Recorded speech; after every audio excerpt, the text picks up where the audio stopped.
அன்பு செல்லமே, நிலையை அப்படியே ஏற்றுக்கொள். இதை நினைவில் வைத்துக் கொள்ளுங்கள். நான் உங்களை ஒரு பொழுதும் கைவிடுவதில்லை.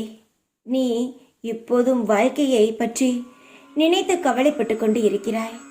உன்னை காப்பாற்ற நான் இருக்கிறேன். உனக்கு வழிகாட்ட நான் இருக்கிறேன். கவலைப்பட வேண்டிய எந்த ஒரு அவசியமும் கிடையாது. எது என்னிடம் முழு மனதுடன் பக்தி என்னும் கண்ணீரை சிந்தி வேண்டுகிறாயோ அது நிச்சயமாக நிறைவேறும். என்னிடம் கேட்ட அனைத்து கோரிக்கைகளுக்கும் பதில் சீக்கிரமாகவே வரும். உனக்கு எத்தனை சோதனை வந்தாலும் அதிலிருந்து உன்னை காப்பேன் நான். உனக்கு எது வேண்டுமானாலும் என்னிடம் கேள். வேண்டியதை தரவில்லை என்றால் புரிந்து கொள், அது உனக்கானது அல்ல என்றால். என் குழந்தையின் நலம் ஒன்றை எனக்கு குறிக்கோள். அதை மட்டுமே நான் அளிப்பேன். என் பக்தர்களுக்கு துன்பத்தை கொடுத்தால் அங்கு நானே நீதிமானாக இருப்பேன். என்னை மீறி உங்களை எந்த ஒரு தீமையும் நெருங்காது. அதனால் பயப்படாமல் உங்கள் வாழ்க்கையில் நீங்கள் ஓடிக்கொண்டே இருங்கள். சந்தோஷம் மட்டுமே உங்களுக்கு கிடைக்கும்.